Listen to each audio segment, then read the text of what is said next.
Good news of the day. Jesus Christ died for our sins and has given you eternal life. He loves you infinitely and wants you to join him in eternal life in heaven with the Father and the Holy Spirit. You are valuable and important to him, and you have great worth in his eyes. If you're struggling or going through something difficult, you will get through it. You are strong. Jesus loves you and is with you. He is ready to be accepted into your heart at any time. Ask for forgiveness for your sins and accept Jesus Christ as your Savior, and you will be saved. Please know how loved and special you are and how you are an irreplaceable child of God. Stay strong and take care of yourself.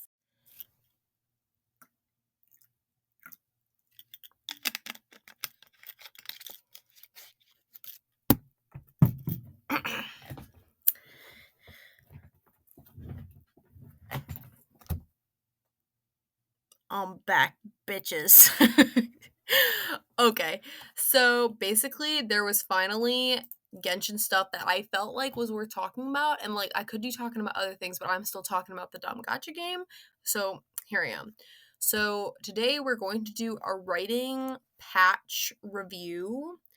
What does that mean? Basically, I'm going to go over all the story content for the patch and I'm going to tell you what I thought about it. So that's going to include the Knave Story Quest, the Rock and Roll event, and Cyno Second Story Quest, because all I care about in this stupid gotcha game is the writing, which is questionable because sometimes it's like really bad. So I'm gonna have a non-spoiler section at the beginning, and I'm kind of gonna go everything in like summary. For this non-spoiler section, I'm gonna be using the footage of the first few minutes of the Knave Story Quest, but like nothing really happens. So like feel free to just watch it even if you haven't played that yet.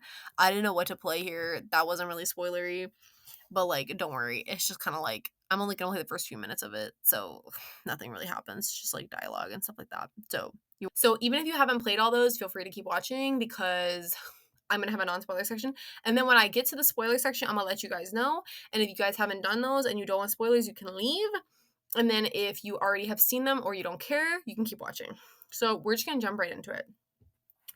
So the Knave Quest is the worst thing in this patch, by far. The other two are actually spoilers liked, but the Knave Quest I didn't really like. Now it wasn't horrible. Like it wasn't the most awful thing I've ever seen in my life. Like it wasn't Fontaine fifth chapter of the Archon Quest level of trash because literally nothing could be. I told you in my video. Feel free to go watch it if you want to. Shameless plug. That basically is the worst thing I've ever seen, writing wise, in terms of being constructed as a story. So it's not that bad. It's just like some of it's personal taste, but I also just feel like it kind of falls apart at the end and I don't like the Knave. So that's why like we're gonna go into it in my spoiler section more because I can't really get to the juicy details here. But basically, the only reason to play this thing is basically this is not a spoiler. I don't count it as a spoiler. Linny, Fremine, and Lynette all feature prominently on the quest, and they are likable characters, and they're written pretty decently. There is one thing that I disagree with their writing that I'm going to talk about at the end, but basically they're the highlight of the quest. And there is also one other thing I'm going to mention in my spoiler section. Something is kind of clarified from the Fontaine Archon quest that really needed to be done, and so if nothing else, that is like one of the best things about it. So it clarifies some things. It has some good character writing for other characters with some exceptions, but overall I felt like it was very like over dramatic and not that well thought through. And I also just disagree with the general premise of trying to make a child groomer seem like redeemable. So there's that. And so basically that's all I'm going to say about it here. I'm going to say that basically don't like the only reason to play it is if you basically spoilers, it's not really a spoiler. Basically, there's a boss you unlock by doing this quest, and that's the only reason to play it basically. Otherwise I'd recommend like you skip it because it's not that good. But yeah, so basically we started off the patch kind of rough. So go ahead and move on because I can't talk about too much without more spoilers. So the rock and roll event I really liked. If you haven't played it, go play it. And if it's gone by now, which it probably will be, feel free to go watch recordings of it on YouTube, which I'm sure are there. It was actually really funny, really cute. I do have some problems with it, which I'll talk about. But overall, it was like way better. Like I was shocked by how good it was. It's very short and sweet, which I would rather have than it be, like, long, drawn out, and, like, not have enough content to fill out, like, a 3-chapter story, even though I was a little disappointed it was so short, but there was other story stuff that ended up making up for it this patch, and what is there is really good with, one thing I really disagree with, but also, if you're somebody who doesn't like the just fluffy stuff, which is literally me, like, I don't mind it, but I prefer the more serious stuff.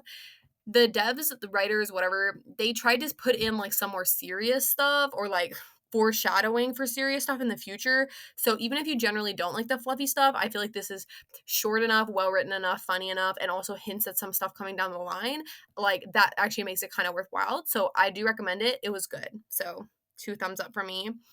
And then we have Cyno Story Quest. I'm going to talk about real quick before we get into the spoiler section. This was the best thing to come out this patch. It was really, really good. I know, like, a lot of time people don't even play Story Quest because they're, like, 50% of the time just straight up bad, and I totally agree with that take, but this is actually good. It's literally on the tier of, like, Raiden second story quest, Zhongli second story quest, like Nahida second story quest, like, there's literally they're usually only for the Archons, but, like, the Archons get story quests sometimes that are literally feel like epic adventures instead of just, like, helping random NPC or character with, like, very kind of mundane problem that has, like, no lasting consequences, but, like, this felt like the Arc Quest that feel like cool adventures, and, like, that was so cool to see, like, a random character like Cyno get that kind of treatment. You could tell the devs put a lot of effort into the quest. It was well written. It's kind of like, you get to see, like, a lot of different characters in the quest, not just Cyno. It, like, literally almost every single Sumeru character appears in the quest, either to make a cameo or to, like, actually help the plot move forward. And they also introduce, um I don't think this is a spoiler. They introduce a new character in it, and I thought that was really good because it's like, yes, let's let these characters interact. Like, let's let the world feel real instead of just like it's a very weird thing they used to do a lot. um, and a lot of story quests still fall into this problem of basically you can only interact with like that character in that story quest. It's like them and NPCs. I remember it really badly in Kokomi's story quest.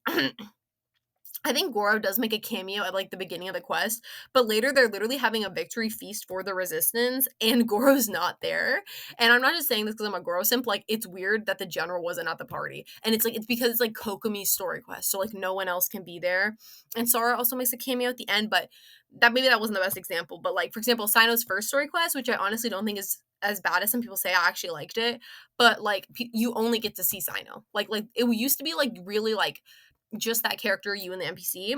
But I feel like in recent times they've discovered like, oh yeah, maybe we can like put other characters in a story quest because it's like, yeah, these characters know each other, at least some of them do, and like it makes the world feel more real. It's more interesting. It's also like just like kind of almost a it feels weird to say but like a cheap tactic for like, if someone likes Karara, like let's just have her make a cameo in like Chiori's story quest, and, like maybe they'll want to play it more or something.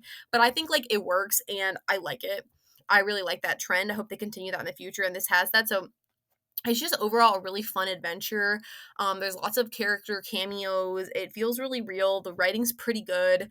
I really liked that. It's actually focuses on Cyno. Some of the story quests like focus on like NPC struggles or they're kind of about like side plots. Like Yelan's story quest, I actually like it, but like it's not about Elon. It's about like basically kind of like a murder mystery. It's not a murder mystery because whatever, but it's a crime mystery drama thingy, and she's not even the main character of her own quest. And you could really like switch out Yulin, who just kind of plays the role of like a detective or cop. You could switch her out with anyone. Like you could switch her out with Heijo, and nothing would change about the story because it's not about her.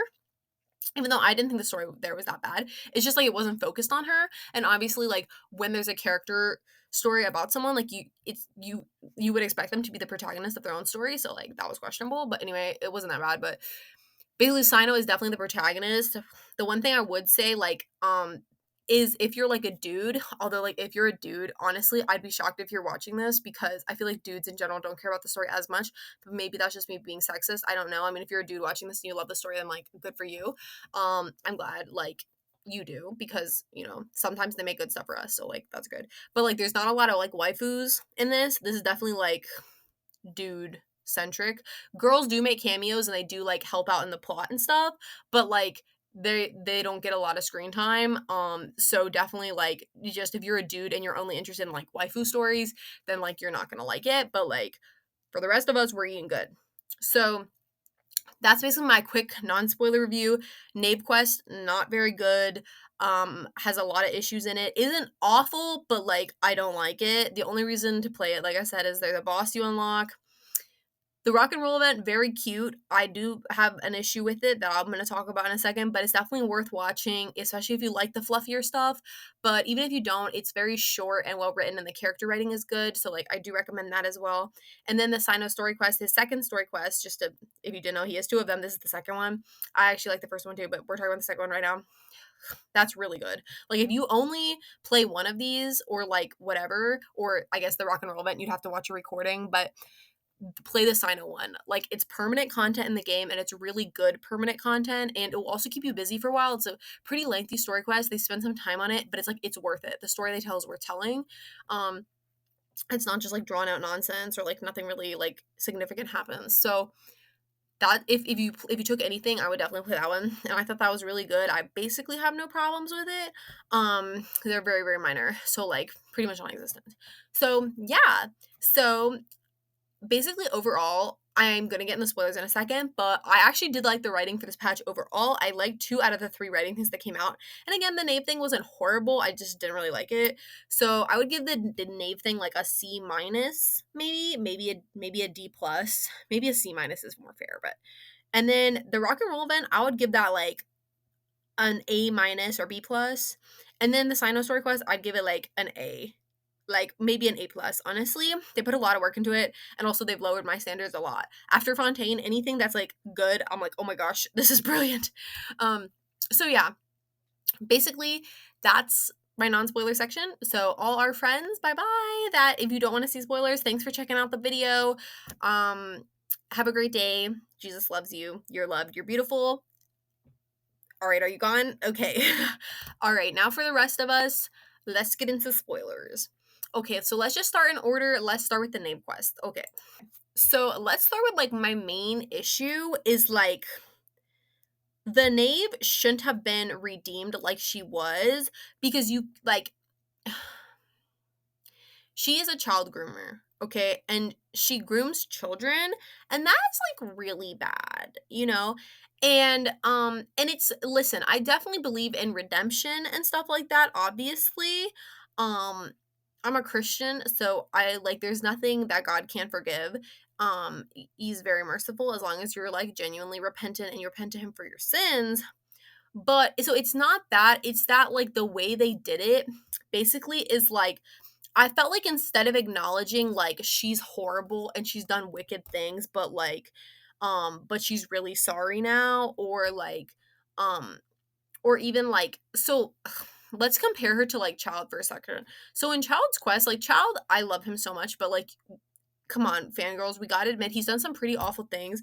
He threatened to drown, or he literally tried to drown all of Leeway with Osile, and basically that's horrible, right? I mean, there's like women, children, the elderly, everyone in that city, right, would have died if Osile had just drowned it, right? And it is true that Child was using Osile to lure out Rex Lapis, and obviously like Rex Lapis would protect the city.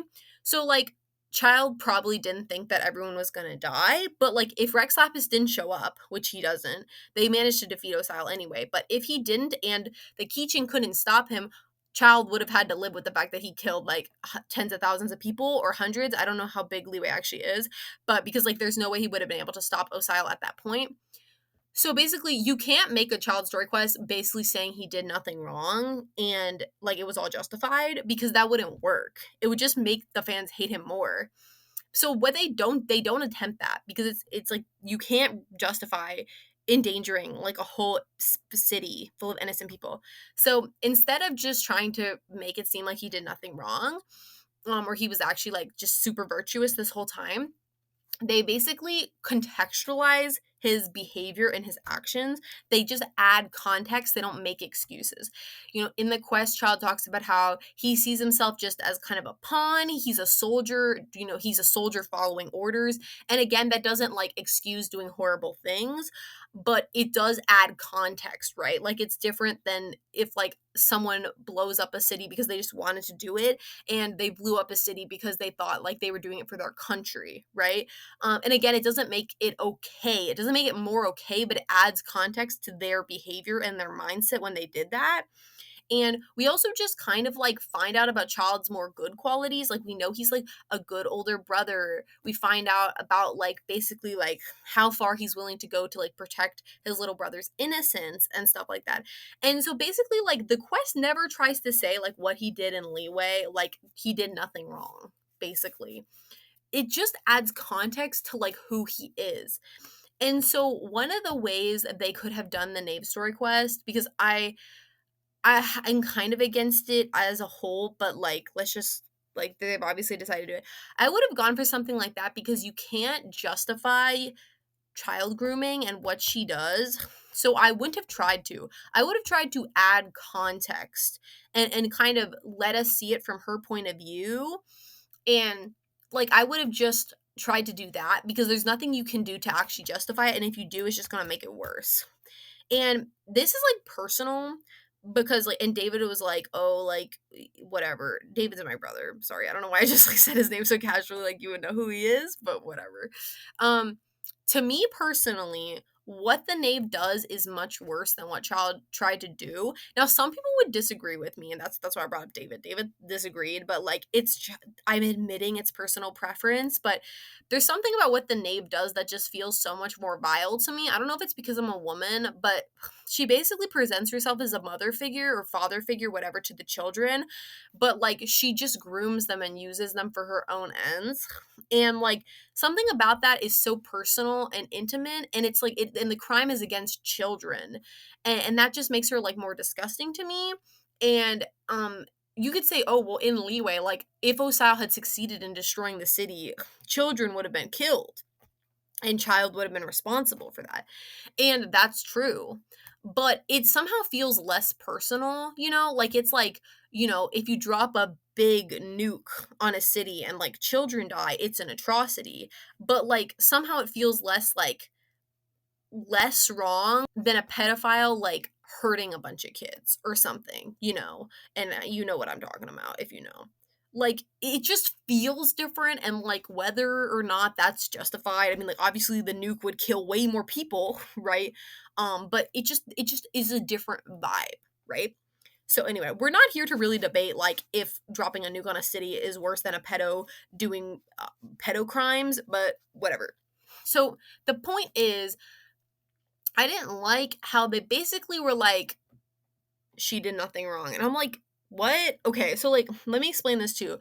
Like, the way it's presented in the quest is basically like, she grooms kids, right? But instead of focusing on that, they basically turn your attention right away to like, oh, did you know that like when kids try to leave the house of the hearth, they get killed?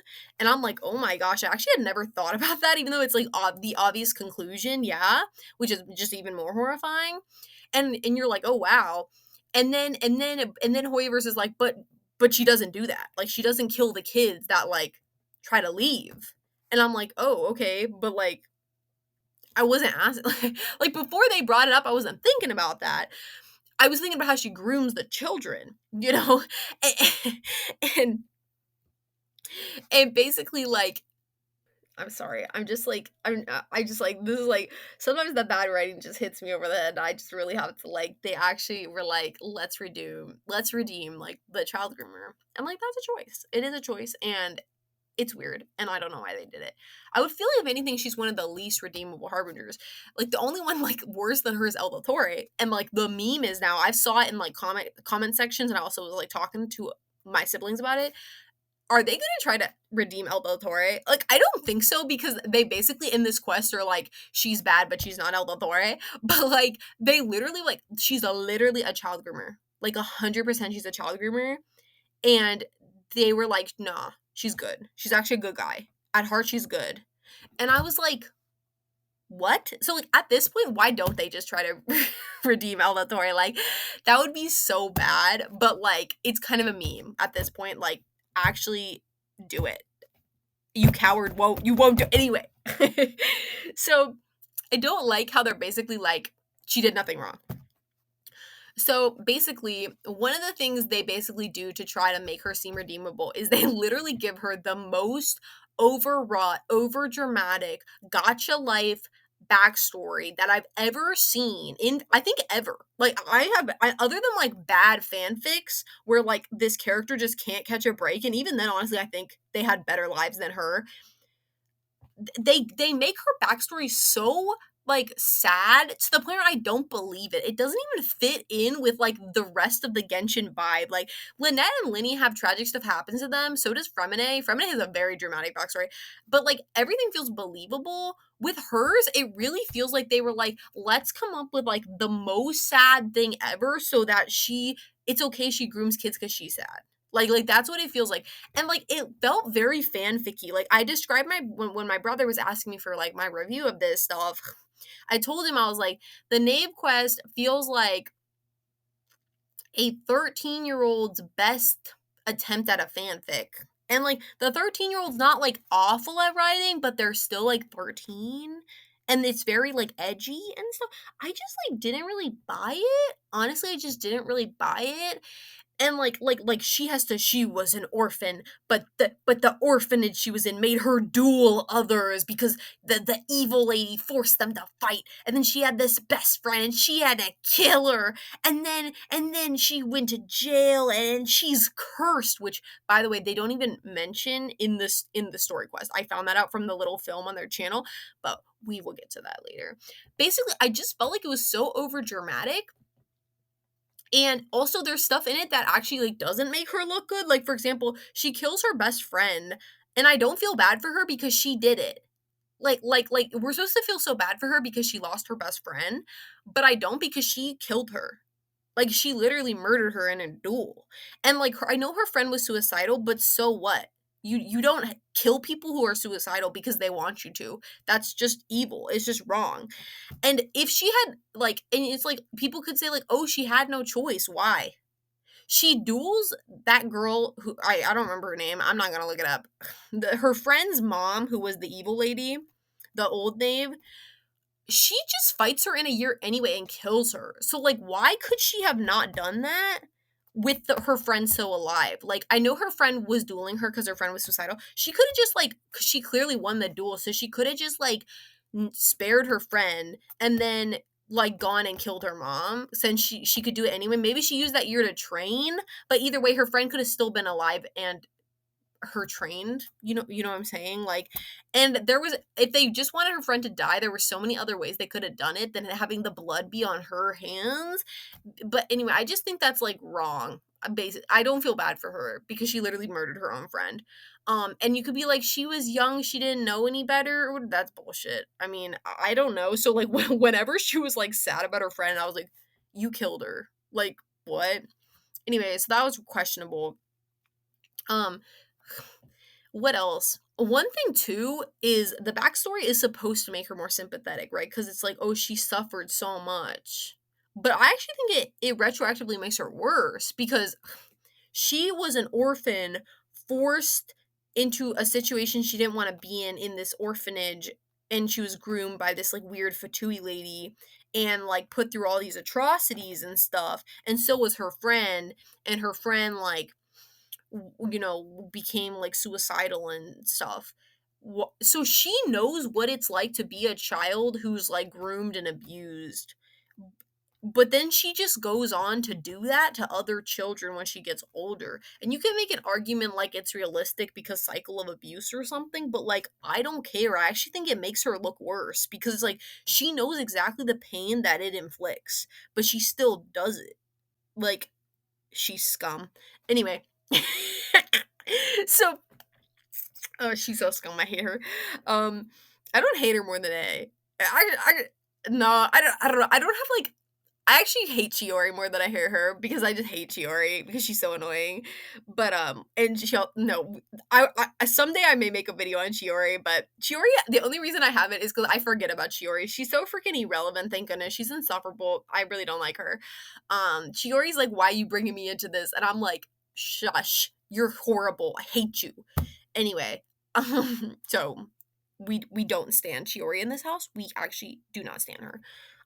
We actually want her to leave the chat. But anyway, what were we talking about? Oh, the Knave. Okay. So basically, I actually think her backstory makes her look worse. Okay.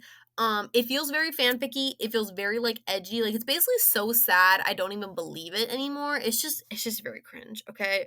So then the thing, basically, they're like, we're distracting you from the fact that she grooms children because she doesn't kill them when they leave, okay? And I'm like, no one asked. It'd be like in the quest where they try to redeem El Del Torre. If they were like, I know he tortured kids, but did you ever think about if he kicked dogs? And I'm like, no. And then they're like, he doesn't. Don't worry. And I'm like, that wasn't the question. Like, we're talking about the kids he experimented on. And they're like, but he doesn't kick dogs. And I'm like, okay, you know what? You're right. He's a saint. But like that's the vibe basically. I also wanted to say um before I get off the Knave section, I kind of forgot to put this in earlier, but here I am now. I thought it was a little questionable and confusing that we couldn't beat the Knave. Like we're just bad, right? Like the Traveler has done so much insane stuff. Like we defeated the Raiden Shogun, and I know we didn't really defeat her, but we like fought her to a standstill. I know we had the power of like ambitions or like whatever from all the people of Inazuma that she like did, took away their rights and stuff. So we weren't doing that like totally on our own or anything. And then like we beat Scaramouche in his Voltron body, but like I know that was like with the help of like Nahida and all the people of Sumeria's wisdom that like Nahida collected as we fought him like 600 something times. But like still, the Traveler's kind of cracked. Okay, like we've done a lot of insane stuff. I thought it was crazy. We couldn't even beat her, but like not even beat her. We couldn't even get close. Also, am I stupid or did she cast a Genjutsu on us? Itachi mode, like is that what happened? Because at the end, like, isn't she like where she was standing and we're like kind of where I don't know. I was a little confused. Was it all in our brains? Was it a genjutsu? I don't know, bro. I was confused by that. So maybe I'm just not paying attention enough. I don't know. But like I thought it was a little dumb we couldn't beat her. Ugh, I wanted to fist fight her so bad, bro. And we did, but like we just sucked. We were just terrible at the game. Traveler needs to get good, do more challenge runs. Traveler only, Dull Blade only. He needs more training. But we must train to defeat the Knave. Also, if we can't even beat the Knave, how are we going to beat El Torre? Maybe we'll just redeem him. I don't know. Oh wait, I also wanted to say one more thing. Okay. Again, this is literally not in this story. I literally found this out like through her voice lines or something, and I saw like a clickbait thumbnail, and then it was like real, and I was like, what? The Knave is like from the Crimson Moon dynasty of Conria, but like that's just not important. Yeah, that's just like not. It's not even brought up. I hate it. Obviously hate that. They just shouldn't have made it the thing. Maybe they're gonna do something with it later, but it's just weird. Like, don't reveal it to us at all if it's a like not relevant because I just have more questions than answers. And by the way, I'm not a super lore junkie, so I don't know exactly what that means. I just know they were in like some kind of I think they were the royal family or something, but like I thought that was Aether. So is Prince Aether of the Abyss from the Crimson Moon dynasty? But like is the Knave his sister? Like I just have questions, okay? I have questions and I feel like that's weird lore to just like they didn't even drop it in the story quest. It's just in her voice lines, but like why, bro? I don't get it. Also, why isn't she dead? Wait. Hold up, hold up. Wait a minute. Wait a minute. Wait a dang minute. How is she a kid? What? Because the Conrians that are pure blood are cursed with immortality. But she wasn't alive 500 years ago. We see her as a kid. She's like super young for some reason. She's like in her like late 20s or something, or mid 20s. It's kind of ridiculous how young she is. Again, she just hates older women, but whatever. But like, does that imply that like with the immortality curse, you can just like have children? Like, if two pure blood Conrians who were cursed by Celestia with immortality had a child, is the child cursed with immortality too? Because like obviously the knave is cursed. What if they get with someone who's half or like or is not Conrian? I'm surprised they're fertile at all. Why would if they can curse them with immortality, like why couldn't they curse them with infertility? I was just kind of assuming they were infertile for some reason. But like you're telling me Dane can just like knock up a woman if he wants to? Like what are the implications of that? Why is this a thing? Are they ever going to do anything with this? Is this going to be plot relevant? It should have never been brought up, okay? It should have been revealed to us later if they wanted it to be a thing, but like, why? This game's stupid. Moving on.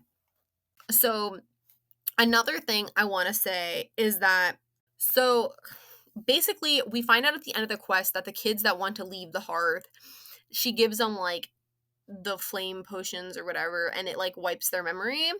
And it's kind of a little unclear if it wipes their whole memory or just their time in the house. I think it's just their time in the house because at the end, Linny says she saw those two people, those two teenagers that were in the house hanging out together talking about an opera or something. So that implies those kids still know each other. So, like, maybe it just, like, selectively removes their memories of the house. How that's possible, I don't know. But that's better than the alternative because if it wipes all their memories, it's kind of like killing them. And it like it's obviously better. Like the traveler even says, like, well, this isn't good, but it's better than actually just murdering them. And like, yes, okay, traveler. Like, I'm glad like the bare minimum was achieved. Like, great, love it. The thing that I don't like is like she still says that the kids have to duel her or have someone duel in their place because Linny, Lynette, and Fremine duel for those other kids to leave. Because she's like, you have to earn your freedom, which like is an effed up mentality. Like orphans that are like they have to fight a grown ass woman to be free to not be spies. What? Like, and also their missions are extremely dangerous. Like, I don't know if you remember this, but like Lynette and Linny in their backstories have like two near death experiences. Maybe probably more than that to be honest. Doing missions. We know one kid in the house, he got poisoned or something and he almost died, and then like the ghost girl helped him or whatever. And then like in one of the character shorts on their channel, the knave literally like this girl dies that's like in the house. So she's like, probably under the age of 18, and she's died doing like dangerous espionage work for the Fatui. So like it's not like the kids like live a good life, but like they have to duel her to leave. It doesn't make her look good. It's horrible. Like what? Just let them free. But it's like they have to duel her and then they can leave, but they gotta wipe their memories. And I'm like, the wiping memory thing does like they're spies, so like they know stuff they shouldn't know. But it's like it's not their fault because you force them to be spies. Okay, anyway. So the point is like, yeah, it kind of feels like Hoiverse is like she doesn't murder them, so she's a good person. And I'm like, no, she's horrible because she grooms them. Anyway, so speaking of the groomed children, so the Linny thing came out of nowhere, okay? Like, I actually was laughing. I was like, what is this shit? This is so bad. This is kind of like, the Fontaine writing is like, it infects itself. Like, I swear all the, like, it's just bad, okay? So, basically, at the end, when the knave was like, Linny, you're gonna be my successor, I was dying laughing. I was like, what? When has this ever been a thing?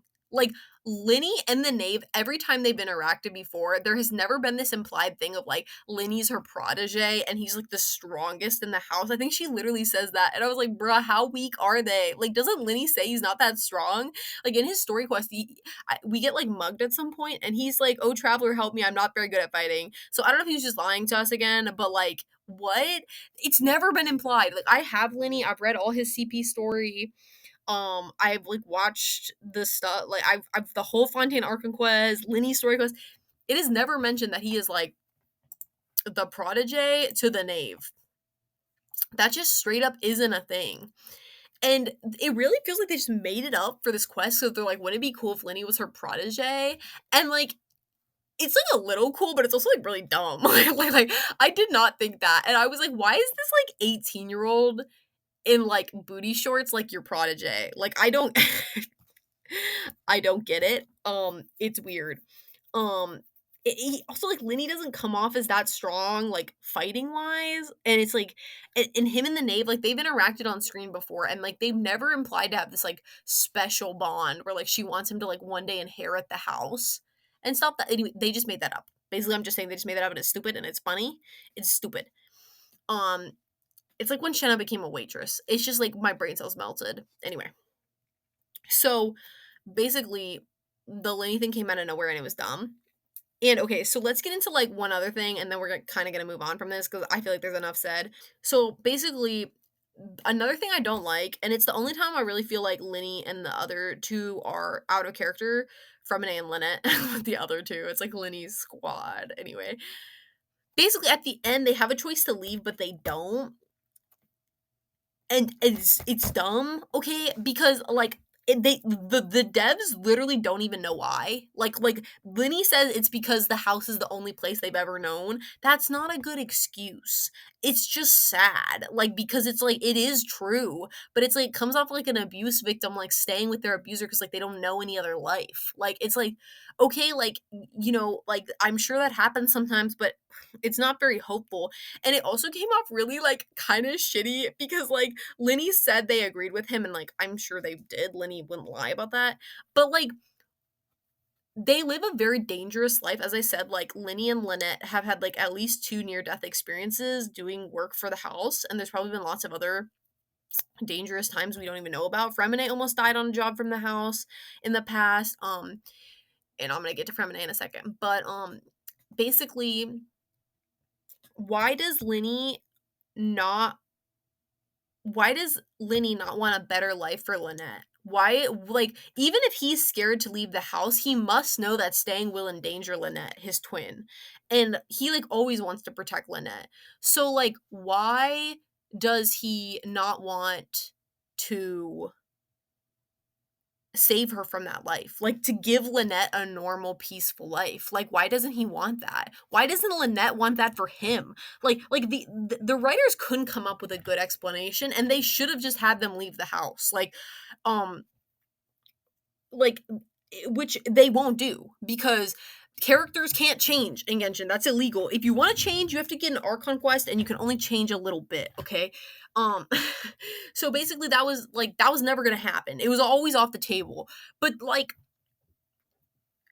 they just couldn't come up with a good reason because there's no reason why these young people with their whole lives ahead of them would want to stay in a spy organization. They're not especially patriotic for Shesnaya. They never talk about that. They're only loyal to the house. So it really just comes off of like the indoctrination worked, basically. Like they can't break free of it. And it just comes off as like dumb and also pretty selfish. Like they like no one like wants like I'm like Linny, you don't want to live like a normal happy life. You don't want your sister to live a normal happy life. Like you will always they will always be in danger in the house. They will always live a life of suffering, lying, living in the shadows, enduring things other people won't have to. And it's like, why? Why do they want that? The devs couldn't come up with a good reason because why would anybody want that? The only reason people would want that is because they're patriotic or they're some kind of sociopath and they just like think it's fun or like, you know, amusing. I'd be interested in like, but like most spies that I know of in real life, not that that makes it sound like I know spies. I don't because if I did, I wouldn't know they were spies. But they always do it of like mostly of love of country, right? But like they're not even from Shiznaya. They never talk about Shiznaya. They're only loyal to the house. And like and we don't really know why. Like the best thing the devs could come up with, I know I keep saying devs, it's more writers, but whatever. It's the only life they've ever known. I'm like, that's sad and it's not a good reason. So Fremine. Linny also says that Fremine chooses to stay in the house. Why? Fremine is the most timid of the three. He seems the most likely to just want to live a normal life. He could just be a diver, like, you know, like as a private citizen. He could definitely make a living. He could just take the flames and then, like, he wouldn't remember, like, He was abused. He was abused in the house. Like that's made explicitly clear. And that was before the Knave took over, but like he should have horrible memories associated with the house. That's where he was told his mother sold him for like drinking money or whatever the old evil lady said to him. And like he just has so many awful memories in the house, and that the house has done nothing for him. Like the only probably good thing about the house was meeting Linny and Lynette, who he has like a like a kind of a like adopted sibling pond with, and he obviously like has a lot of respect for the Knave herself, and he he sees her as some kind of weird father figure. But I feel like like Fremine, like especially like the one thing he would lose is Linny and Lynette's friendship because he wouldn't remember them anymore. But then he should just convince them to take the potions together. Like I support Fremine, Linny, and Lynette living a normal life. Like they can keep being magicians and stuff, but it's like, why do they have to work with their groomer?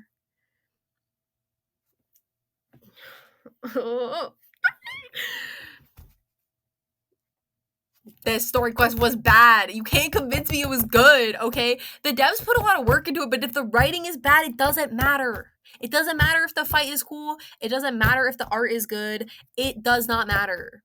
If the story is flawed, it's going to be trash. Okay, I'm gonna talk about the one good thing in this quest, and then I'm gonna leave. I'm actually not leaving. I'm staying. You can't get rid of me that easy. I'm gonna talk about the other writing in this quest, in this patch. You guys are just like, you miss me too much. I know you don't want me to leave. Anyway, so child showing up was the only good part. You guys are gonna be like, you're a child sim. Yeah, I am. So what? That was so aggressive.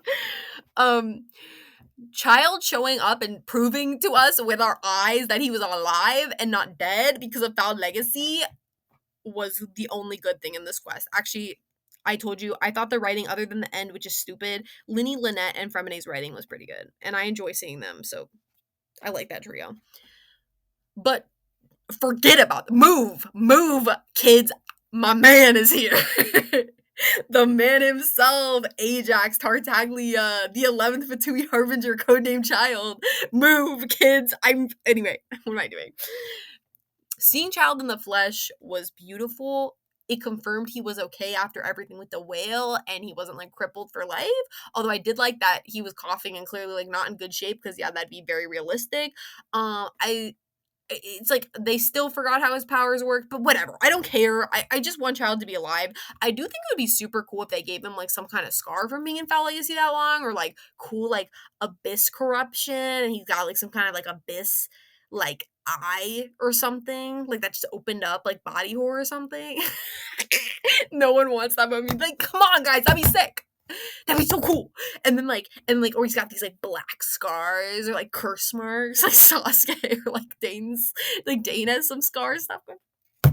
That'd be good. They'd be cooking with that. Anyway, we don't get any of that because Child's a pretty boy, and like Hoiverse is like, we know how we make our money, okay? But anyway, seeing Child in the flesh was really good and confirming he was okay. I also just liked like kind of his interaction with the Knave, seeing them like as coworkers, basically like shit talk their other coworkers. I liked again seeing characters interact that should interact is a good. So like Child being here made this quest warm garbage. No, okay. It's not the worst thing ever. I just don't like it. Okay? I disagree with redeeming her in this way, at least. Also, here's my thing. She didn't suffer. Okay? She did not suffer. Okay? Like, so they redeem Moosh, right? But they punish him, basically. He hits rock bottom. He's lost everything. He tries to commit suicide. I mean, everyone forgets about his existence, and he's low-key imprisoned with Nahida now. Like, I know she's super sweet to him, and, like, yes, it is questionable. Basically, like, yeah, I talk about in one of my other videos on my Introduction Championship rewrite that basically he says he's a prisoner, but like I don't think Nahida would actually stop him if he tried to fly away. I mean, what would she do? Like, I think he can just leave at any time. But like he's sort of a prisoner, kind of. It's complicated. The point is he lost everything. He lost everything. Like he found out that he was manipulated and gaslit and basically like made a fool of for like hundreds of years. That like everything he did in his life was rendered pointless. Basically, before they redeem him, they really make him suffer for his crimes. Like Moosh in his story quest just goes through it. basically. He just suffers because he's punished, right? Because like part of redeeming yourself is like punishment, right? So like why do we send people to jail? Because they have to be punished for what they did. Like say, you rob a bank or you just rob your neighbor and whatever. And then, you feel sorry about it, but you still got to go to prison. Like you know what I'm saying? Like and then part of prison is suffering so that you can like reflect on your actions and become a better person, right? And and then that's and like punishment can be good because it helps people really realize the hurt that they inflicted on others, right? And so like if they wanted to redeem the knave and they were really stuck on this idea, I would have just not done it. But they could have, if they didn't want to just add context to her, they could have basically punished her, like made her lose everything, made her like go through something horrible, and then like what I would have done is I would have had her not have a past as an abused orphan because again it kind of makes her worse. I would have her not know what that's like and then become powerless like one of the orphans in her orphanage and then suffer a lot. And then she realizes how horrible she was and then she basically like admits she was horrible and then she gets power back and then she like abolishes the orphanage or just turns it into a normal orphanage instead of grooming the children or whatever. And she basically like does recompense for her sins after she suffered. Like that would have been pretty okay. I would have been okay with that as long as she suffered enough. But that makes it sound weird like I want her to like be beaten or something. But it's like I think you know what I'm saying. She got off way too easy. She's done so many terrible things and like the quest is basically like she did nothing wrong. Anyway, I'm not going to harp on this anymore, okay? We're going to move on. You guys are like thank goodness. The Knave fans in my comment section typing that she did nothing wrong. She did! Anyway, okay, so the rock and roll quest. I'm not looking up the real title. I don't care. It's Itto's rock and roll story. This was cute. It was funny. It was fun. Everyone is written in character and it's just really adorable. Like for them, well, almost everyone, but we're gonna get there. I really like this. Itto and Paimon's solo was really cute. I just really thought they were cute. Also, Paimon's adorable. Like, she's one of the best characters in the game, and y'all tripping because you ain't realizing how good my girl is. Paimon's literally so cute in this quest. I love how she was like shy on stage at first. Ugh, I'm dead. Paimon is best girl, okay? All you dudes with your waifus, you don't see what's right in front of you. You're stupid. Anyway, just kidding. I don't want you to see Paimon as your wife, but that's creepy as hell. But like, Paimon is best girl. That's all you gotta say, okay? It's true. I'm getting too into this. Anyway, Itto's great. Listen, Itto makes every story he's in better. If they put him in the Knave Quest, I bet it would have fixed like 80% of the problems, okay? Itto is just so charismatic and fun and funny, and they always write him so well. Like, they fail to write other characters sometimes, but Itto, they always nail it. So I don't know if there's like just one writing guy, and he's just like the Itto dude, or maybe they just like have fun writing him, so like he's a fun character, so it comes through. I don't know what it is, but the writing for Itto is always on point, and like even the stuff like him calling Dvorak Jack Attack, like small details like that just like make him so fun. And I loved how many characters they stuffed into this, and they mentioned characters that didn't show up. Like I loved the acknowledgement. I think this is the first time it's ever like been acknowledged really with like spoken that words like Itto and Sara's whole like rivalry thingy, whatever their relationship is. Like I think this is the first time it's ever been mentioned. That's not like on the bulletin boards or like it probably is mentioned somewhere, but I just feel like I really like that rivalry. I think it's really funny and also like I ship them. Ooh. I get blast in the comment. I don't care. No one will comment on this anyway. Actually, I might. The Knave fans might come for me, but I don't care. I don't read the comments. Anyway, basically, I like that was acknowledged. I like Haijo being there and having personality because when he showed up in the yokai event, they wrote him with like no personality, but Haijo actually has a lot of personality. He's very like kind of playful, and I think he's like really cute. So that was a plus. I like Shinobu being there. Shinobu's just kind of like a good character. I like her. Yoimiya and Toma showed up at the end to be like very bland together. Like it was fine. It was in character. I did like the line about like acknowledging how uncool Toma is, how he's like the least rock and roll person in existence. Toma is, I could make a whole video about him, but like I did think that was actually funny. And Yoimiya is great. I'm not trying to diss her. I've dissed Toma, but not really Yoimiya. She's a cute character. She's fine. I like how bubbly she is. So she was great. Does anyone else really show up? There's a few others, but anyway. So basically all the cutesy stuff I thought was good. The character interactions were good. There were some really funny parts. I genuinely laughed quite a few times. Itto's great. Pamon's great. Haijo is good. Like that detective man. Okay. So I'm gonna get to the thing I didn't like, and I think some of you already know where this is going, okay? So I don't like Yaimiko and Goro's relationship, if you want to call it that. It is a relationship. It's a relationship between a sexual predator and her victim. Okay. Um she's basically sexually harassing him, and she's been doing this like, and she is, because this is I mean, you can look up the definition. She's been repeating this pattern of behavior for a long time, and it clearly makes him uncomfortable, and that's sexual harassment. Like she talks about his body parts. She like basically makes his likeness in like basically drag.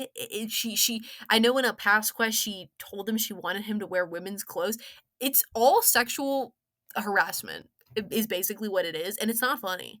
Like I don't know if the devs are just like, they in China, this feels like I'm gonna say something racist. I don't know if it's a cultural difference. Like they don't, maybe because Yaimiko's a woman, especially an attractive woman, they don't think that men can be victims. I'm not sure. I'm not saying that all China's like that. I'm just saying maybe the Hoyoverse writers don't see it as disturbing because Yaimiko's an attractive woman, and they think that any attention from her is some kind of privilege or a good thing. But if you have never thought of their relationship in a creepy way, flip the genders and see if you still think it's funny. Like, Goro is a young woman, and Yaimiko is an older man. I mean, Yaimiko's over 500 years old, or I think she's under that, but like 400, 500, whatever. And she, or the man is always talking about the young woman's like body, always saying things and doing things that make her uncomfortable, implying she should wear clothes that are basically like sexually provocative or like inappropriate. It's like clearly sexual harassment, and it's clearly sexual harassment the other way. Flip the genders back the way they actually are. Goro is a young man, and Yaimiko is a creepy old woman, basically. That's basically what's going on here. And I just hate it. Every time they interact, I hate it.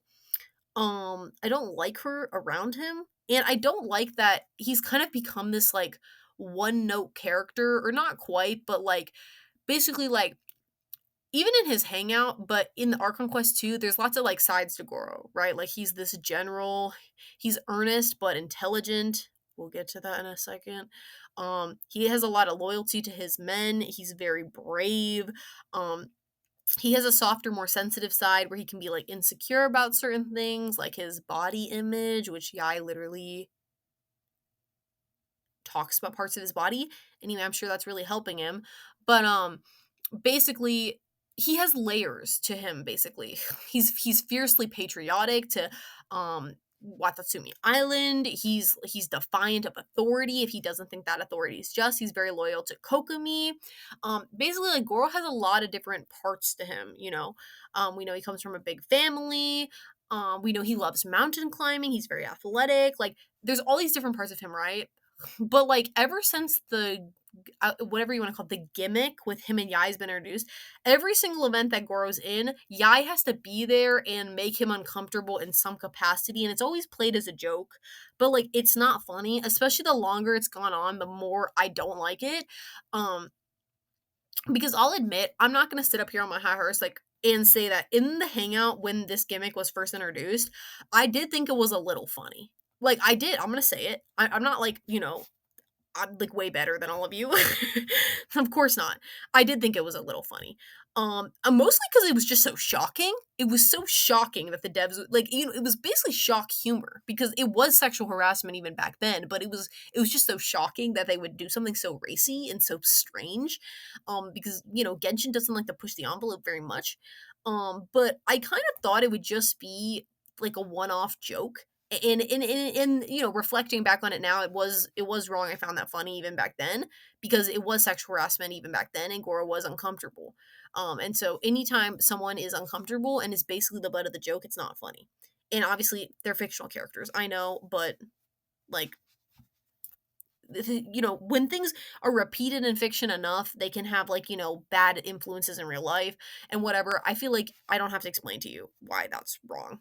Like if Genshin was like killing blank minority group is good, no one would be like it's fictional, so it's okay. Like what?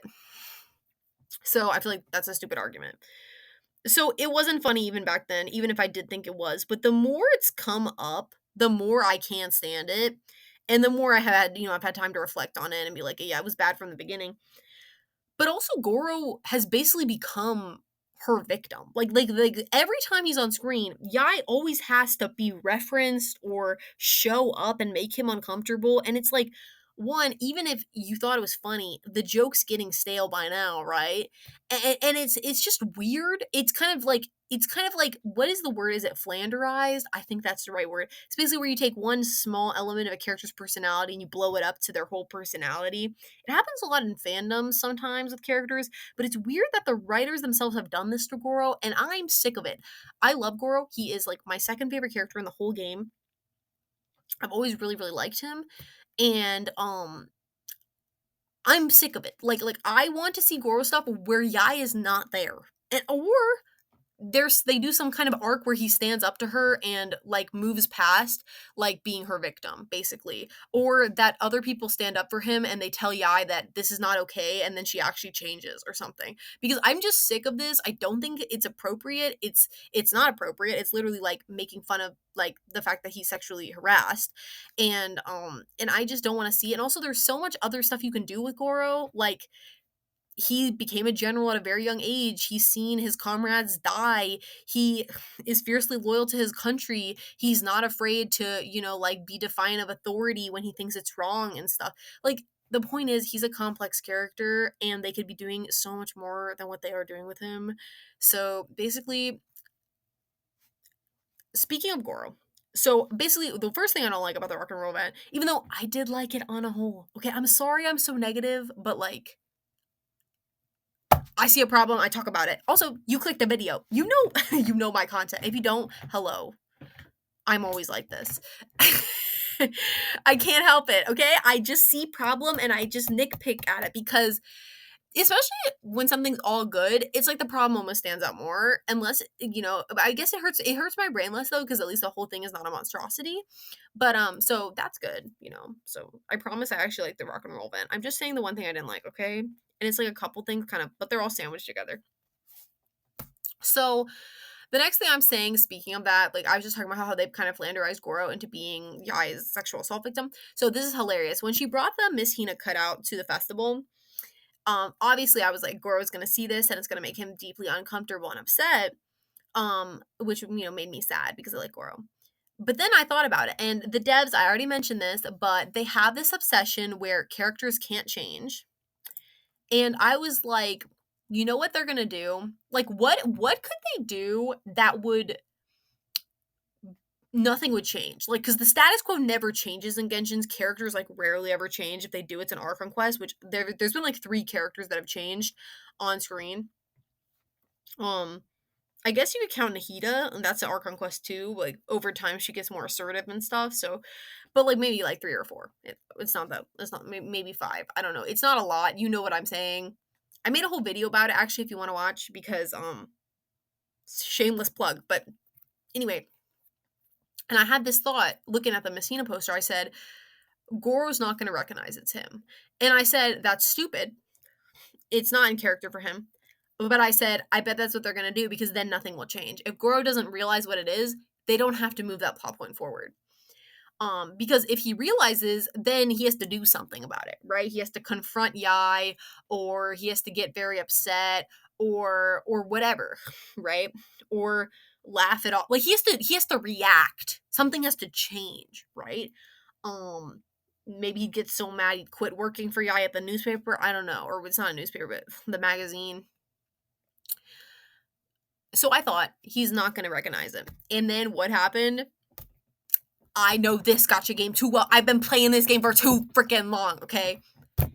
He doesn't recognize it's him, even though to everyone else except Itto, because Itto's dumb, it's like they can't recognize like who that, like it's obvious, right? It just looks like Goro. And Goro's like, who is this? It's like he's stupid. But that's the thing. It is a little funny, but it's not because it's out of character. Because Goro's not stupid. Now, Itto not recognizing that it's clearly made in Goro's likeness, that makes sense because Itto is dumb. And he's been repeatedly characterized that way. It's just part of Itto. But Goro is very intelligent. You know, on the battlefield, we know that he was able to make like very good tactical decisions, even when Kokomi wasn't there, like guiding him or whatever. Obviously, like she gave him the big plan, but the general on the field has to make, thousands or hundreds of little decisions that will affect whether a battle is a success or not. And Goro made those all the time. He's even said like he can make like a lot of the times he fought the shogunate army and he had like not as many men, worse supplies, they were at a disadvantage in every way, and Goro was able to turn the tide. So he's very clever. Goro is like, there's even he basically in Haijo's story quest, slight spoilers I guess, Goro basically like lies to us because he's trying to protect the island from basically Haijo finding out something, they're doing something illegal, he doesn't want Haijo to know. And that shows a lot of cleverness and wit. He makes a very convincing deception. He actually deceived me as the player. Haijo was like, I bet he's hiding something, and I was like, what? No, Goro, is he so earnest? He'd never lie. He literally fooled me. Okay, so Goro is very clever, and he is not like, albedo levels of genius or anything, but he's a smart guy, I would say he's above average intelligence. And it's just out of character for him to not recognize that, the character of Miss Hina is obviously made in his likeness, and it's made that way on purpose to provoke him. And so basically, not only do I not like that, Yaimiko is harassing him, sexually harassing him, and none of the other characters treat it with the seriousness it deserves. Neither do the writers. They just treat it as a ha hee hee, so funny. Male victims being abused is so funny, kind of joke. But also it's just out of character for Goro to not recognize that the Miss Hina character is in his likeness because he's not an idiot. But the devs didn't want to develop that plot line, so they just were like, he's become an idiot for 3 seconds because we are dumb. I'm just kidding. I'm just kidding. That's rough. But like, I do not like what they're doing to him. And he's one of my favorites. So like, they need to stop or I'm gonna freak out. Anyway, I'm sending them to the fortress. I like that. Anyway. So let's talk about let's go back to talking about some good stuff. So one thing I liked about this quest, because sometimes I complain about the fluffy stuff, I'm like, it's kind of like they could be doing more, right? It's just that stuff's not that interesting to me a lot of the time, which is funny because I like the characters a lot, but it's like I like action, cool stuff, not like boring stuff. A slice of life is dumb. Not always, but like I don't like it. So basically, I like that they tried to put in some more serious stuff to the rock and roll event. They put in this stuff about the puppy union, which is dumb, and we'll talk about it in a second, but at least it was, like, kind of interesting, and it had to do with, like, the war, and I like that they acknowledged the war multiple times, because, oh my gosh, one of my favorite lines that actually I think I really like that they put it in is, Dvorak is talking at the beginning, Hippie Man, is about how, like, animals were hurt during the war, and it was horrible, and then Paimon has this line, like, absolutely based Queen Paimon. She basically is like, didn't a lot of worse stuff happen in the war? Like, basically saying, like, humans died, and, people's homes were destroyed, and like, I was like, literally, yes, like, shut up, Dvorak. Paimon's right. I just like that acknowledgement. I thought that was very necessary and good. Writers, good job. I like that line. Basically, like, so the puppy union's kind of stupid, but I like that it was like there. It was interesting. It was stupid. I don't know why. Like, I'm surprised Kokomi had any resources that I know the Yashiro Commission helped, which that's also something interesting. But anyway, I'm surprised Kokomi's side had any resources to spend at all on, like, no matter how small, I'm like saving wild animals because they, were losing the war, or at least like they had like no resources. Like, so that's kind of surprising. But one thing I found that was more surprising is the Yashiro Commission was just in open rebellion. Basically, they were literally helping fund like the enemy. Because like how did the funding even work? Like they, like Watatsumi could have been like, "Oh yeah, these funds you're giving us, we're definitely using these funds to save injured animals hurt by the war." And then they just like funded weapons or something, like foreign aid at its finest. But anyway, like they were helping them, and like we already know that they were doing this, but like I'm kind of surprised Ayato hasn't got punished for like his open defiance of the shogunate. He literally funded the enemy, put the enemy's army right on her doorstep. Like that was kind of retconned in later, but it's still funny that like the Yashiro Commission and the Kamisatos have faced no repercussion for literally like in open war just like siding with the enemy. Like what? That's freaking crazy, bro. So that was just like weird lore. I also thought it was funny, like Goro was like, Your Excellency, I'm concerned that this might affect your image or whatever, like if this gets out. And Kokumi's like, nah, this will make us look good that we were like so sympathetic, we were helping animals. And I'm like, she's right. You know who it won't look good for? Ayato and his family, that like they basically were funding the enemy or in a joint venture with the enemy in open war. Like if anything, Ayato's the one in trouble. But whatever. We don't even sure if Haijo ever published that report or whatever the heck happened or reported it up the chain. Haijo was always like kind of, he is like a very good detective, but he's always like running into things he shouldn't be running into. But anyway, love him though. So I thought that was funny, and I was like, Ayato, like he literally is like, my Raiden Shogun don't care. My loyalty to her don't care. I'm doing whatever I want. And I'm like, okay, pop off, I guess. I don't know. I don't like her either, so do whatever you want. So that was weird lore, and it was like kind of interesting. I like that. And then the other thing that was interesting is like, so A shows up, and like that was funny. That was funny. Okay. I honestly I don't like A, but like when they make jokes with her, it is a little funny. Um and like I thought it was funny that like the payoff for Itto saying he threw the papers in earlier, that was hilarious. I actually think like Itto and Shogun need to meet like face to face. Like they're so like Itto's so funny. He makes literally the writing of other characters around him better because like Itto's just Chad. Chad, Itto, Chad. But like I like A showing up to the party. I like that she reflected on the war. She still basically said I did nothing wrong, which, questionable, but girl boss gonna girl boss, I guess. Her and the Knave really go to the same dinner parties, but she did acknowledge at least the war was terrible, and she was like, I can't make the people suffer like that again. And I'm like, wow, you have like a little bit of empathy, like just a little bit. So like that was nice to see. I still would have appreciated her saying like I made mistakes, and so I'm not gonna let anything like that ever happen again. Like my judgment was clouded because of my past, or blah blah blah, something like taking a little bit of a responsibility or accountability for the war. But beggars can't be choosers. And it was okay. I like that she said at least like no more war in the future, even though she still basically didn't accept any responsibility, whatever, it's okay. But no, what was more interesting was the vague shit when Yaimiko's like, but what if we have to fight? And then Raiden Shogun was like, then we'll fight, Miko, and everyone here will fight with me, dramatically stalks into the distance. And then Yaimiko's like, kitsune noises. And I love that. It's so vague that they can literally do anything they want with it. I'm assuming it's referring to like Celestia fighting them or something, or like in my wildest fantasies, it's her and Nervalette fighting, because that would be so cool, right?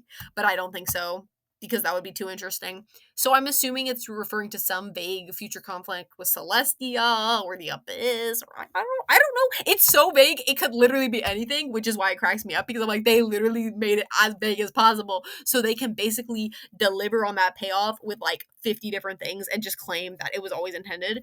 So they were cooking, but I still like it because Genshin brain rot.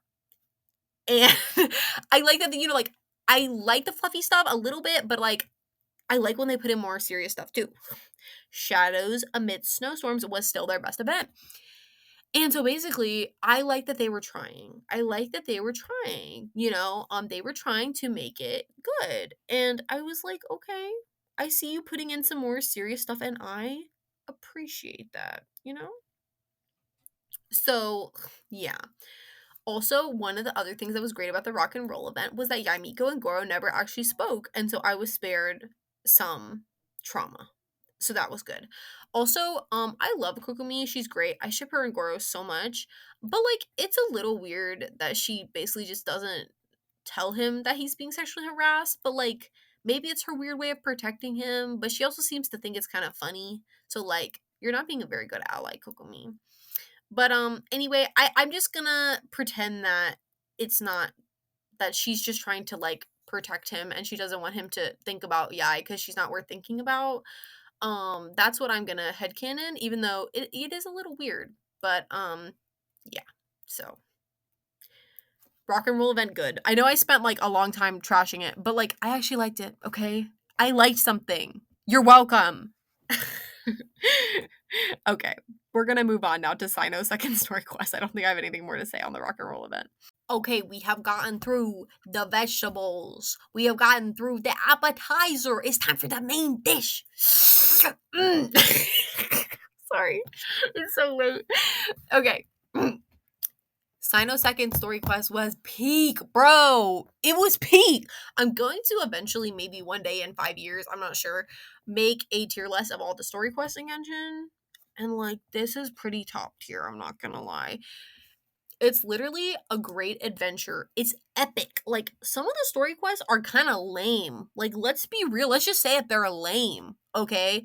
Like, Nilu's is a Disney Channel original movie, and it's not even about her. I mean, Nilu's, like, to compare it to Nilu's isn't fair, because Nilu's is the worst story quest in the game. But, like, a lot of them are just, like, uninteresting, or, like, they're kind of, like, okay. Like, are they the worst thing I ever seen? No. Are they good? Nah. No.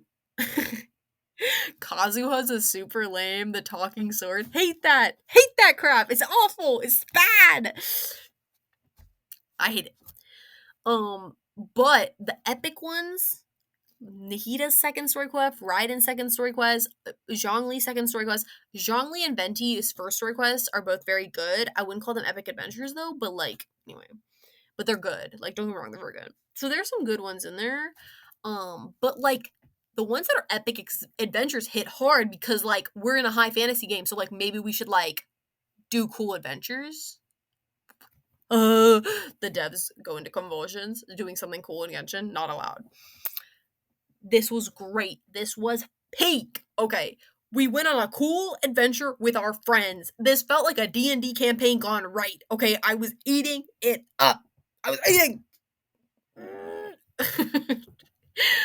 Okay, Cyno is not the only person in the world. Love it. There's like so many cameos and just different characters in Sumeru. Literally all of them show up, except Layla doesn't show up. Is it just her? Dory doesn't show up because thank goodness. And I think there's one other one that doesn't show up. Layla, Dory. I don't know. I can't think of it right now. But literally every single other character shows up. Like Faruzan, Candice, Dia, Kale, Tainari, of course. I'll hate them. Kave. Is that everyone? Sethos, the new character, which we're gonna talk about in a second.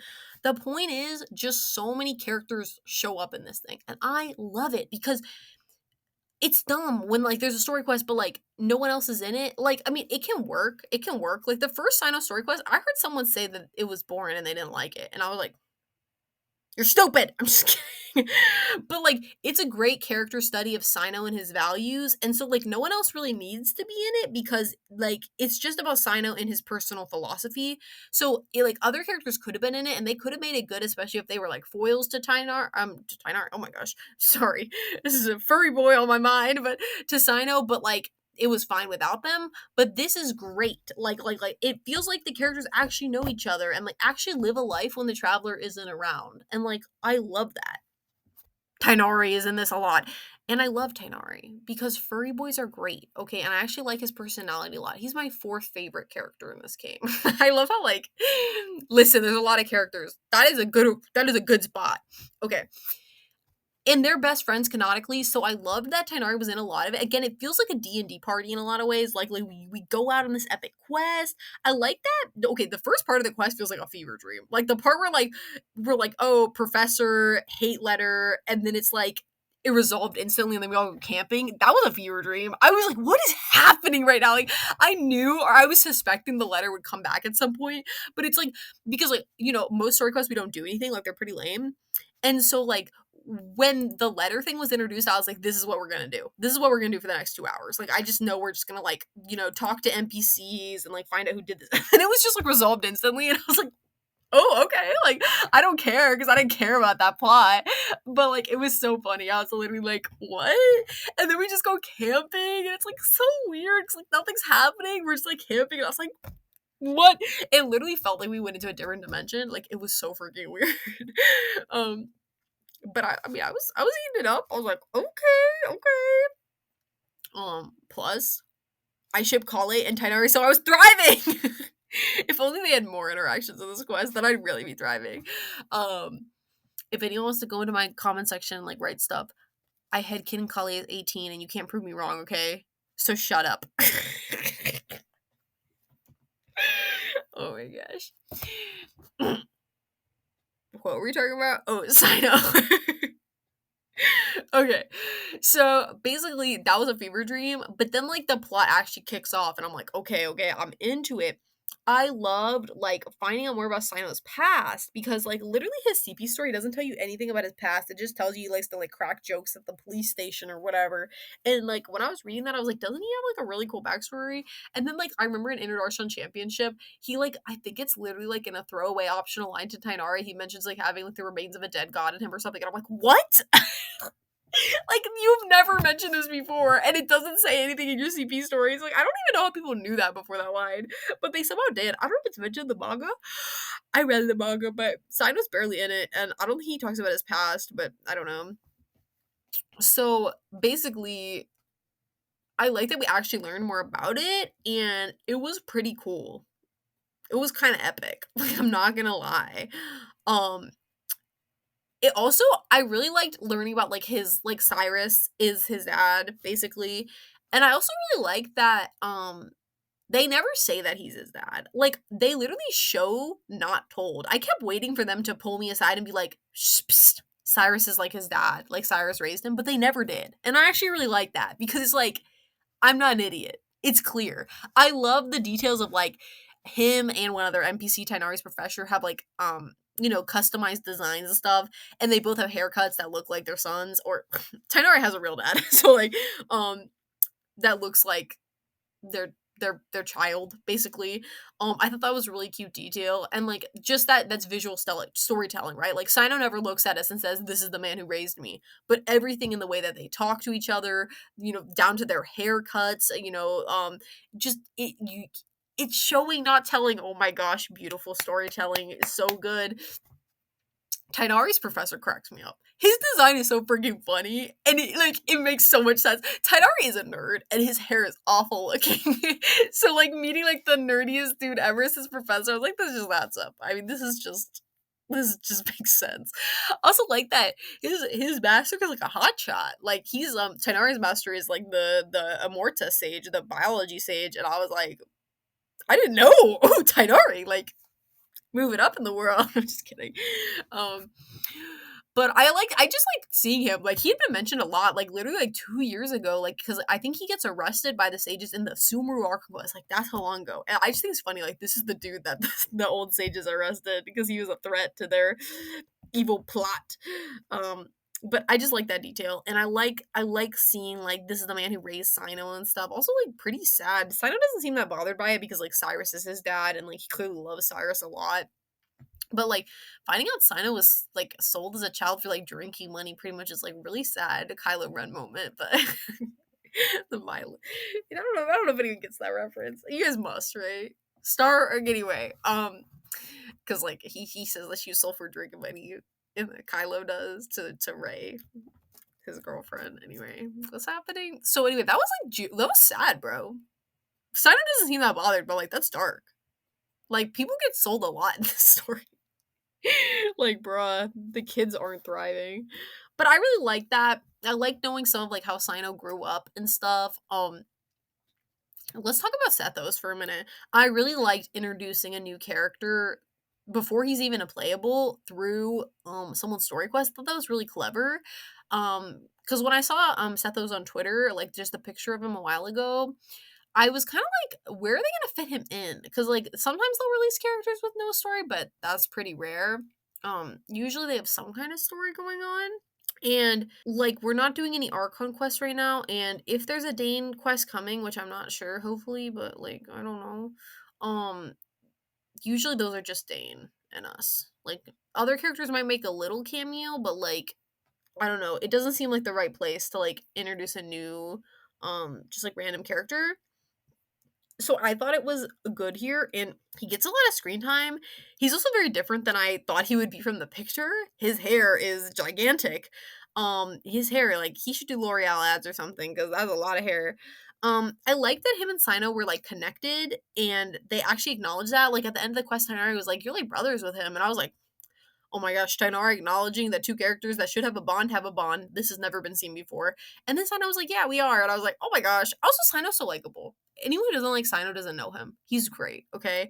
I also like that this quest focused on Cyno's more serious side. Because I remember Chill with Aster, you probably heard of her, maybe, I don't know. She's another Genshin YouTuber.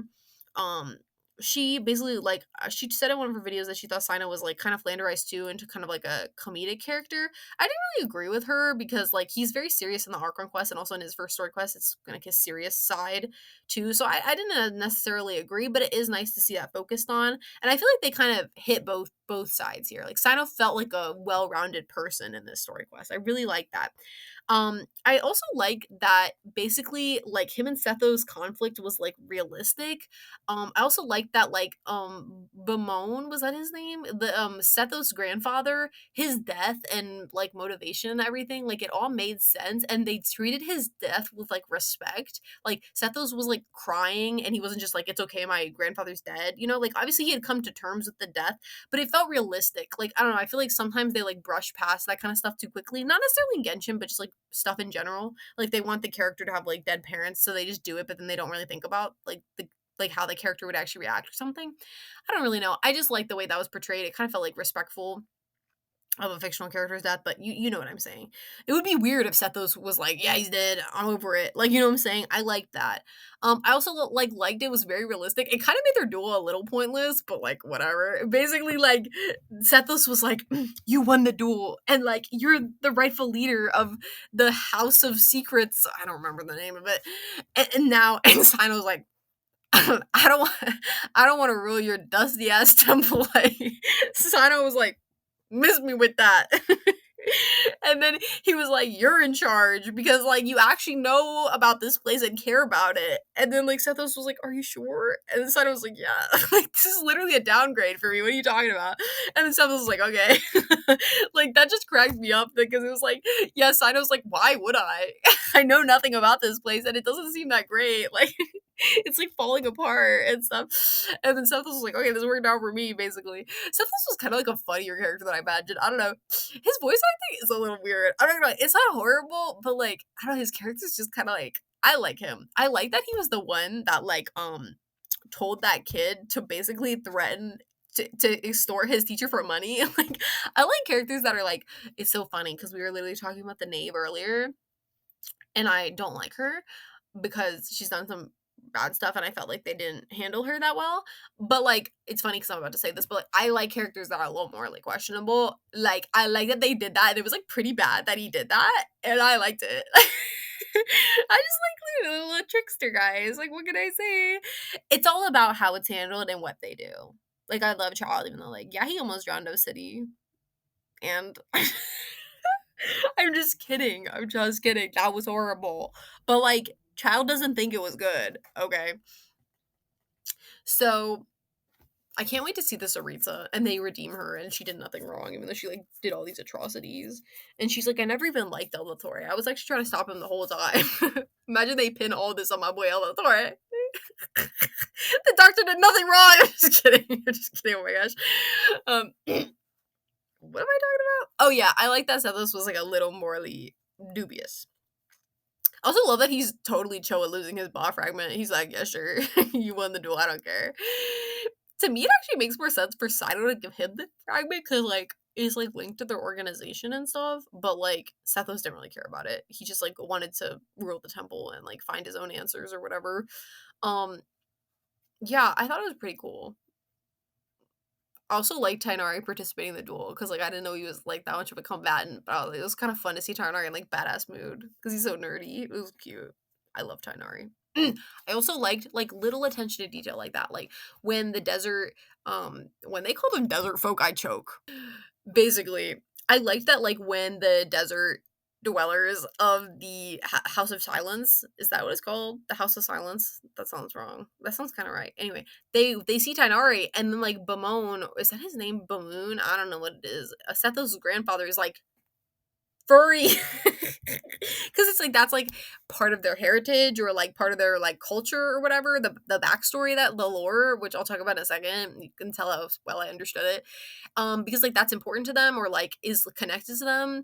And like yeah, I just was like that they remember that Tainari is like has heritage from like the old followers of King Deshret, and like these people would know that because they're like historians on King Deshret.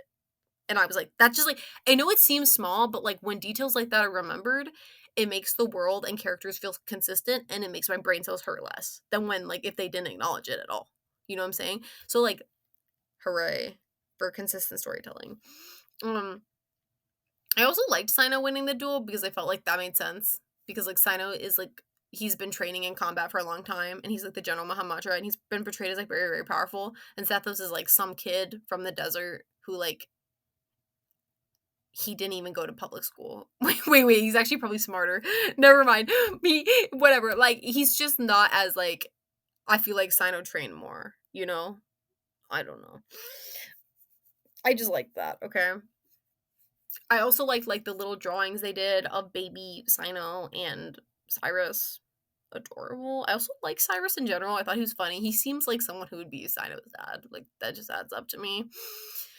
Um, I liked everyone like scolding Cyno for running off on his own, especially Farazan. Farazan's hilarious. She's freaking underrated. Okay, I know she should technically be really sad. Don't care. She's a Chad. She's a Stacy. Okay, her whole family died, and she's like, I know, but I'm still gonna live a good life and be happy. Farazan, Chad, Stacy. Anyway, she was hilarious. What am I talking about? I just felt like they put a lot of effort in, and it was cool and well written, and I liked it. Oh, let's talk about the lore real quick. So Genshin has all this like super complex, detailed lore that no one knows about except like 5 YouTube channels that like make videos about it. But no one else knows about it because they hide it in like artifact sets, weapon descriptions, and like no one has the time for that, bro. Like when I cared about the game more when I was like 15 or something, I'm just kidding, the game hasn't been out that long. Basically like I would read some of the artifact descriptions and, like, kind of, if they were obvious, like, figure out what they mean, but, like, they've become a lot more obscure, I feel like, and, like, the lore is just way too complicated, and also, like, it doesn't affect anything.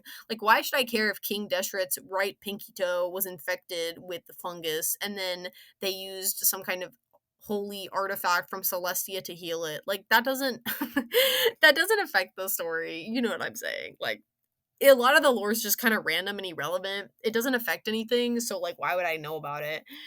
But I like that they made the lore like understandable and like kind of relevant.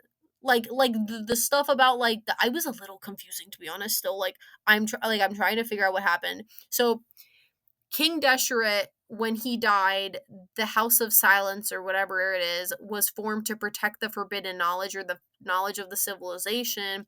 But then, like, there was a lot of wars in the Eremites, and everyone wanted the secret knowledge. So then, like, one of his familiars called Herabutus. Herabius, I don't know. Heranumus, that was it, I think. He protected the House of Silence, but then he was gonna die because he had exhausted his strength, maybe from the fighting or something. And so he like put his power in some of his followers, and that like made some of them furries. And some of them weren't furries, but they still had some of his power, and it was like it made them powerful. And then that's like the House of Silence. like that's what the Ba fragments are. And then the House of the Silence like still continues to this day, but they're like in disrepair, and they had to like run back and forth between the desert and rainforest because everybody kept trying to get their knowledge and stuff. And now they want to be friends with the academia again, and that's why Tainari's a furry, and that is why Cyno and Sethos had like god powers in them.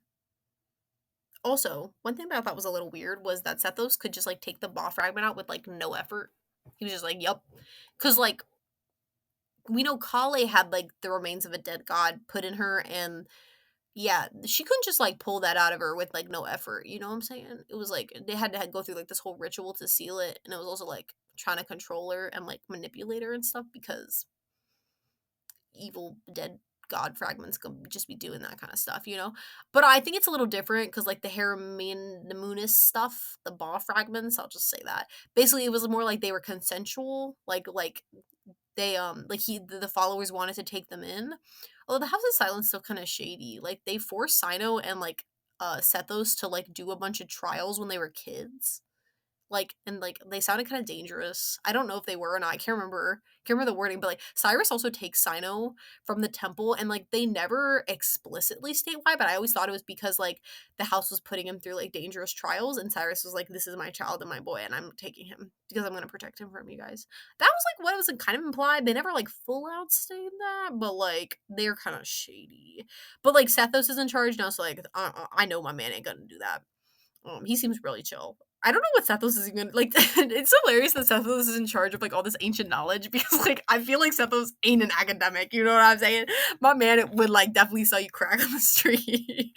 But I actually like Sethos a lot. He's really funny. I'm excited to get to know more about him. I want to see him interact with like Kaya or something. I feel like that's bad. I feel like that's too much like trickster energy or whatever. Maybe they shouldn't meet. Well, it depends if they remember what Kai's personality is. But anyway, I liked Sethos, and I liked the whole quest. Like I said, I mean, I don't know what else to say about it. I liked all the character interactions. I liked it felt like a D&D adventure. I love that like epic stuff actually happened. They incorporated the lore in a way that I could understand and kind of like connected it to some of our characters.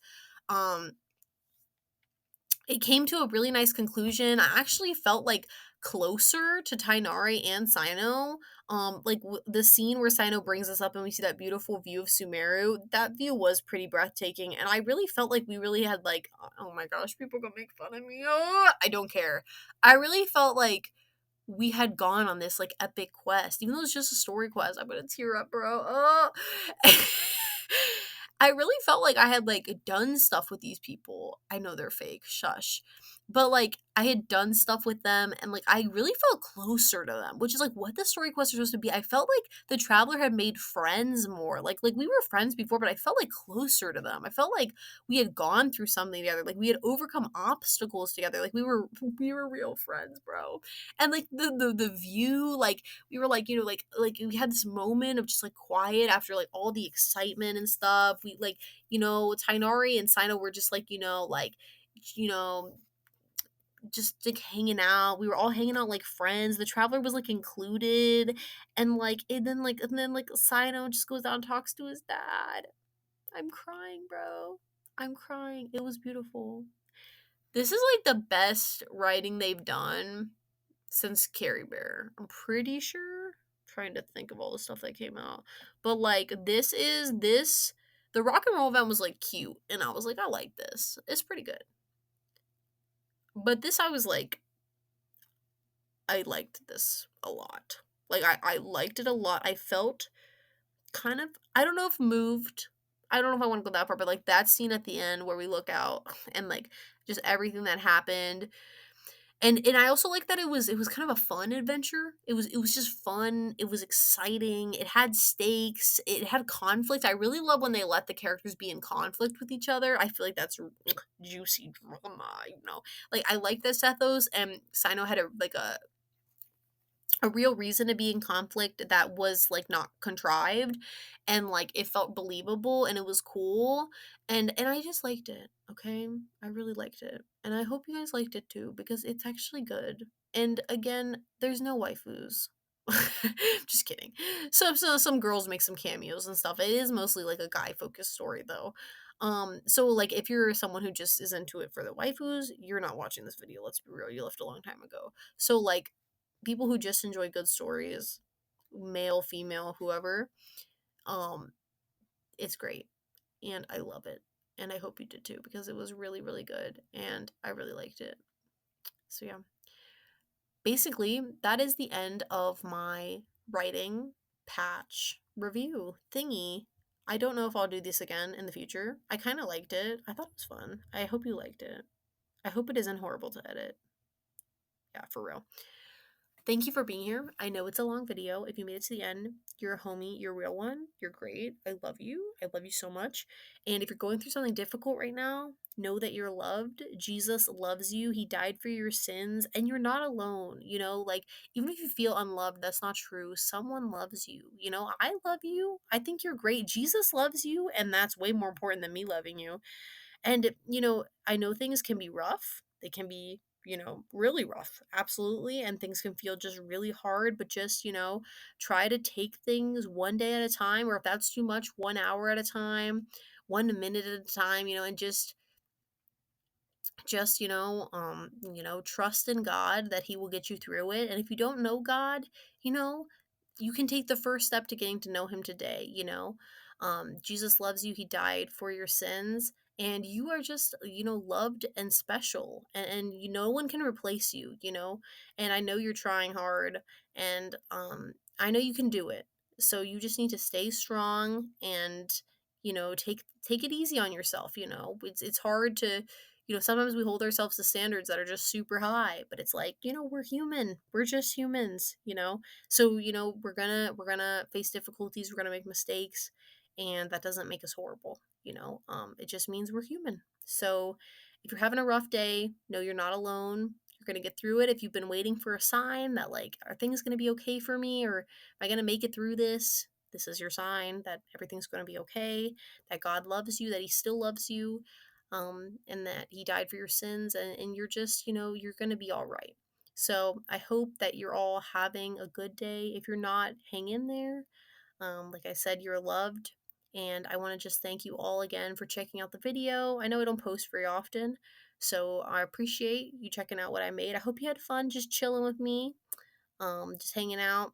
And I hope you have an amazing day or night, whatever time it is where you are. And just remember that you are loved and you are important and you're special. And if you feel up for it, go ahead and remind someone that you love that they are also important and loved and special, and that God loves them too. So, thank you so much for hanging out with me. And I hope that you enjoyed the writing of this patch. I did mostly. The Knave Quest was a little bit of a disaster, but everything else I really liked. And, you know, if nothing else, at least I have something interesting to talk about on my YouTube channel when the writing is bad. So, anyway, I love you all. Have a good day or night. Bye.